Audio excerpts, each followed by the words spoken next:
So hello, hi, good morning dear students. Today we are going to discuss class 9th of maths, exercise 2 polynomial. Dear students, polynomial, okay? So what is polynomial? First of all समझने की जरूरत है कि polynomial आखिर होता क्या। देखिए polynomial पोली जो है ये नाम से ही पता चलता है कि पोली का मतलब होता है मेनी, बहुत सारे, और नोमियल का मतलब होता है टर्म। ठीक है, जो बहुत सारे टर्म ज्वाइन होते हैं सिंबल से, साइन से, तो क्या बनाते हैं? पोलिनोमियल बनाते हैं। ठीक है, पोलिनोमियल में कुछ चीजें हैं जिन्हें हमें जानना है। जैसे मान लीजिए हमने लिखा 2x प्लस 4, 2x प्लस 4 अगर हमने लिख दिया तो क्या है ना? x क्या है, 4 क्या है, ये सब क्या है समझिए। टर्म होते हैं पढ़ना कांस्टेंट। देखिए कांस्टेंट मतलब वैसे सिंबल जिनका न्यूमेरिक वैल्यू क्या होता है? फिक्स्ड होता है। न्यूमेरिक वैल्यू क्या होता है? फिक्स्ड होता है। मतलब देखिए ये जो 4 है ना, ये कौन सा टर्म है? कांस्टेंट टर्म है, याद रखना है। ये 4 जो है हम बताएं 2x प्लस 4, तो ये जो 4 हुआ ये कौन सा टर्म हुआ? कांस्टेंट हुआ। ओके, अब देखिए वेरिएबल की क्या बात करें। जैसे देखिए यहां पे 5x प्लस 5, तो ये जो पार्ट है ये क्या हुआ? आपका कांस्टेंट हुआ। क्या हुआ? कांस्टेंट हुआ। उसी तरह 4x square plus 3x plus 10, ये 10 जो है ये क्या हुआ? आपका कांस्टेंट हुआ। समझिए। नेक्स्ट देखिए वेरिएबल, वैसे सिंबल्स जिनका डिफरेंट वैल्यू होता है डिफरेंट केसेस में, है ना, वैसे सिंबल्स वेरिएबल्स वो होते हैं जिनका वैल्यू क्या होता है? बदलते रहता है। जैसे देखिए, और वेरिएबल्स क्या होते हैं? जैसे एबीसीडी, जो भी आप एबीसीडी टर्म पढ़ते हैं, एबीसीडी जो भी एक्स वाई जेड जो भी, ये क्या होते हैं? वेरिएबल होते हैं, याद रखना है। और देखिए ये कह रहा है कि इनका जो वैल्यू बदलते रहता है। जैसे देखिए मैंने लिखा 2x प्लस 5 इक्वल टू 10, या simple x plus 5 equal to 10। So क्या होगा? x equal to 10 minus 5। So x equal to क्या आया? 5। इस केस में x का वैल्यू क्या आया? 5 आया। लेकिन अगर हम बात करें, ठीक है, अगर हम दूसरा बात करें, अगर इसी को दे देते हैं x प्लस 10 इक्वल टू 10, तो x का वैल्यू यहां पे देखिए क्या आया आपको? x का वैल्यू 0 आ गया। तो x का वैल्यू एक में क्या? 5 है, एक में क्या है? 0 आया। इट मींस ये वेरिएबल है, इनके क्या होते हैं? न्यूमेरिक वैल्यू कहां बदल गए? देखें, एक में 5 आया, एक में 0 आ गया। तो वेरिएबल जो होते हैं इनके वैल्यू क्या होते हैं? बदलते रहते हैं। लेकिन जो कांस्टेंट होते हैं उनका वैल्यू क्या होगा? नहीं बदलेगा। इट मींस अगर मैं बोलूं 4x square plus 4x plus 5, तो ये जो होते हैं ना, ये कांस्टेंट टर्म है। ठीक है, और ये पार्ट जो होता है क्या होता है? ये वेरिएबल होता है। क्या है? वेरिएबल। ये भी क्या है? वेरिएबल होते हैं। ठीक है, और ये कांस्टेंट टर्म होते हैं। ठीक है, नेक्स्ट जो पढ़ेंगे हम लोग अलजेब्रिक एक्सप्रेशन। अब वो देखिए कैसे है। सो डियर देखिए अलजेब्रिक एक्सप्रेशन क्या होता है? So it is combination of constant and variable connected by plus minus divide और मल्टीप्लाई। देखिए अलजेब्रिक एक्सप्रेशन में ये कॉम्बिनेशन होता है कांस्टेंट और वेरिएबल टर्म दोनों जब मिलते हैं किसी सिंबल से, ये प्लस हो, माइनस हो, डिवाइड हो या मल्टीप्लाई हो, या सब एक साथ हो सकता है, तो वो क्या होता है? अलजेब्रिक एक्सप्रेशन होता है। ठीक है, तो आप समझ गए कांस्टेंट टर्म क्या होता है, वेरिएबल टर्म क्या होते हैं। ठीक है, जैसे देखिए मैंने एक वेरिएबल टर्म लिखा 3x और एक कांस्टेंट टर्म लिख दिया 4, ये कनेक्ट होंगे, जुटेंगे किससे? किसी भी सिंबल से, या तो प्लस दे दीजिए, है ना, तो ये क्या होगा? अलजेब्रिक एक्सप्रेशन हो गया। या 4x स्क्वायर माइनस 5x, देखिए प्लस 2, देखिए इसमें माइनस आया, इसमें प्लस आया। ये कांस्टेंट और वेरिएबल टर्म को क्या कर रहे हैं? आपस में जोड़ रहे हैं, कनेक्ट कर रहे हैं, तो ये पूरे पार्ट क्या कहलाएंगे? अलजेब्रिक एक्सप्रेशन कहलाएंगे। क्लियर है? नेक्स्ट देखिए पोलिनोमियल। देखिए अलजेब्रिक एक्सप्रेशन मतलब ये अलजेब्रिक एक्सप्रेशन, अब समझ गए अलजेब्रिक एक्सप्रेशन क्या है? ये अलजेब्रिक एक्सप्रेशन है। ठीक है, with non negative integer power of variable. Polynomial कब होगा? जब उसके पावर नॉन निगेटिव होने चाहिए। इट मींस निगेटिव नहीं होने चाहिए। इट मींस होल नंबर में होना चाहिए। किस में होना चाहिए? होल नंबर में होना चाहिए। सो देखिए होल नंबर क्या होता है? होल नंबर क्या होता है? 0 से शुरू होता है। ठीक है, 0 1 2 3 एज ऑन चलता रहता है। ये क्या है? अपना होल नंबर है।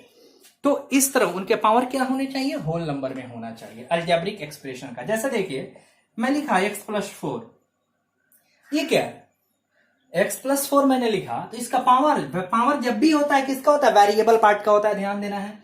तो कुछ नहीं है, तो पावर क्या है, 1 है, तो क्या है ये, पॉलिनोमियल है कि नहीं, बिल्कुल है।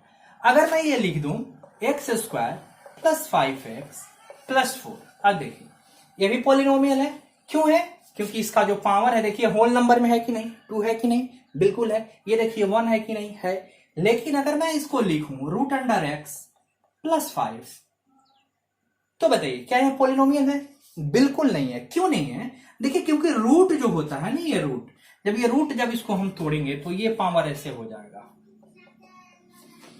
है ना, x⁻1/2 + 5, जो कि ये पॉलिनोमियल क्या है, नहीं है, याद रखना है, ठीक है।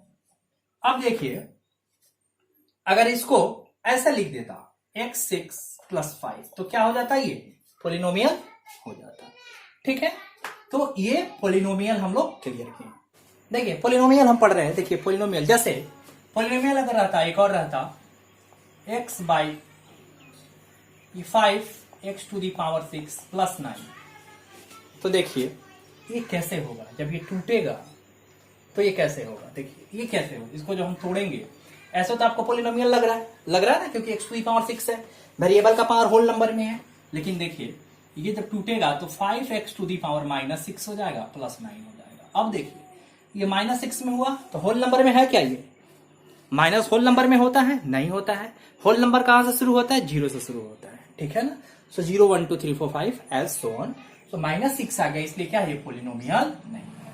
उम्मीद है कि पॉलिनोमियल आप क्लियर कर लिए होंगे। अब देखिए हम बात करेंगे डिग्री ऑफ पॉलिनोमियल, ठीक है। जो हाईएस्ट पावर होता है वेरिएबल का, उसी को क्या बोलते हैं, डिग्री ऑफ पॉलिनोमियल बोलते हैं। तो वेरिएबल मेरा टर्म क्लियर है, तो उसका पावर, जैसे मैं बोला 5x² + 5, इसका डिग्री बताइए क्या है। तो सिंपल सी बात है, इसका डिग्री क्या है, x का पावर क्या है, 2 है। लेकिन अगर ये रहता 5x² + x + 2, अब इसका डिग्री बताइए क्या है। सिंपल बात है भैया, सबसे ज्यादा पावर क्या है, x का ही है ना, तो 2 ही लिख देंगे। एक और देख लीजिए, अगर ये रहता 6x⁻10 + 5x⁻5, ठीक है। देखिए अब इसमें अगर पूछता कि डिग्री बताइए, तो सबसे ज्यादा कौन है, 5 से ज्यादा 10 है, तो 10 डिग्री इसका क्या हो जाएगा, ये हो जाएगा। तो ये हुआ डिग्री ऑफ पॉलिनोमियल, ठीक है। अब हम बात करेंगे, अब पॉलिनोमियल के टाइप्स हम पढ़ेंगे, पॉलिनोमियल के टाइप्स पढ़ेंगे, देखिए, ठीक है। सो लिखेंगे types of polynomial, types of polynomial on the basis of term। आप समझ रहे हैं टर्म क्या होता है, इन पहले बता चुके हैं। देखिए जो अगर एक टर्म हो, जिसमें क्या हो, 1 टर्म हो, वह जो होता है मोनोमियल होता है, याद रखना है, मोनोमियल। जैसे 5x, ये क्या हुआ आपका, मोनोमियल हो गया, हुआ। अगर किसी में 2 टर्म हो तो ये होता है बाइनोमियल। क्या होता है, बाइनोमियल। जैसे देखिए 5x + 4, एक टर्म 2 टर्म हुआ, ठीक है ना। और इसी में आप ये देखिए 5x इसको लिए हुए थे, अब किसी में 3 टर्म हो जाएगा, तो इसको बोलेंगे ट्राइनोमियल। क्या बोलेंगे, ट्राइनोमियल। जैसे देखिए 5x² + 4x + 3, 1 2 3, कितने टर्म हो गए, 3 टर्म हो गए। उसी तरह आपको 4 टर्म भी आ जाएगा, है ना। सो क्वाड्रिनोमियल और पॉलिनोमियल। तो ये टर्म के अकॉर्डिंग मोनोमियल, बायनोमियल, ट्राइनोमियल हमने क्या किया, पढ़ा। अब देखिए, और फिर types of polynomial on the basis of degree पे पढ़ेंगे, on the basis of degree. अगर डिग्री क्या है तो क्या पॉलिनोमियल कहलाएंगे। जैसे देखिए अगर किसी का 1 डिग्री है तो क्या कहलाएगा, वो लीनियर कहलाएगा, याद रखना है, लीनियर। कैसे, जैसे देखिए 5x + 4, इसमें टर्म की बात नहीं करेंगे, 1 2 टर्म हुआ, डिग्री की बात करेंगे। तो डिग्री किसका होता है, वेरिएबल पार्ट का, वेरिएबल पार्ट ये है, तो इसका डिग्री क्या है, x का पावर 1 है ना। इसलिए क्या, जिसका भी पावर 1 हो वो क्या होता है, लीनियर होता है। अब आगे पढ़ेंगे linear equation in one variable, linear equation in two variable, है ना। वेरिएबल्स भी होते हैं, जैसे एक वेरिएबल ये हो गया, आपको पहले लिखवा देते फिर बताते हैं वेरिएबल कितने टर्म कैसे क्या होंगे। अगर जिसका 2 डिग्री हो, जिसका पावर 2 हो, तो होता है क्वाड्रेटिक। क्वाड्रेटिक जैसे 5x² प्लस 4x प्लस 5। देखिए x का पावर क्या है, 2 हो गया, तो जिसका पावर 2 होगा मींस डिग्री 2 होगा, वो क्या था, क्वाड्रेटिक होता है। अगर जिसका 3 डिग्री हो तो क्या बोलेंगे, उसको क्यूबिक बोलेंगे। क्या बोलेंगे, क्यूबिक। जैसे 5x³ प्लस 6, इसको टर्म से मतलब नहीं है, इसको डिग्री से मतलब है, ठीक है ना। ये डिग्री से मतलब है, पावर से मतलब है, सो क्यूबिक पोलिनोमियल हो गया। अगर किसी का 4 डिग्री हो तो क्या बोलेंगे, उसको बाई क्वाड्रेटिक बोलते हैं, ठीक है। जैसे 4x⁴ प्लस 5x प्लस 4, ये भी कर सकता है ना। पावर से मतलब है, हमको क्या है, ये टर्म से लेना देना कुछ नहीं है, पावर से मतलब है। और इस तरह ये क्या होगा, 4 डिग्री वाले को क्या बोलते हैं, बाई क्वाड्रेटिक बोलते हैं, ठीक है। अब देखिए मैं आपको बता रहा था कि वेरिएबल, है ना। देखिए वेरिएबल क्या, तो वेरिएबल इन 1 2 वेरिएबल, ये भी आ सकता है। जैसे देखेंगे लीनियर इन 1 वेरिएबल, लीनियर बात किया जिसका पावर 1 हो, वो 1 वेरिएबल में कैसे होता है। जैसे 4x प्लस 5, ये क्या हुआ, इक्वल टू 10। मान लीजिए ये लीनियर इक्वेशन हो गए। इक्वेशन कब होते हैं, जिसमें LHS और RHS होता है तो इक्वेशन हो गए, है ना। लेकिन सिर्फ ये हो तो ये इक्वेशन नहीं है, लीनियर सिर्फ कहलाएंगे। लीनियर इक्वेशन कराने के लिए LHS और RHS होना जरूरी है। तो 1 वेरिएबल मतलब सिर्फ ABCD कितना, x है ना, सिर्फ x ही है, तो 1 वेरिएबल है।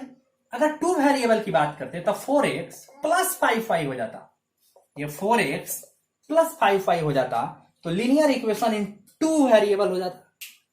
कौन सा इक्वेशन, लीनियर हो जाता, कितने वेरिएबल, 2 वेरिएबल में हो जाता। इसी तरह क्वाड्रेटिक इक्वेशन की बात करें तो देखिए 4x² plus x plus 5 equal to 0। अब देखिए स्क्वायर जिसका डिग्री 2 है क्या होता है, क्वाड्रेटिक इक्वेशन होता है ना जी। क्वाड्रेटिक इक्वेशन नहीं, क्वाड्रेटिक।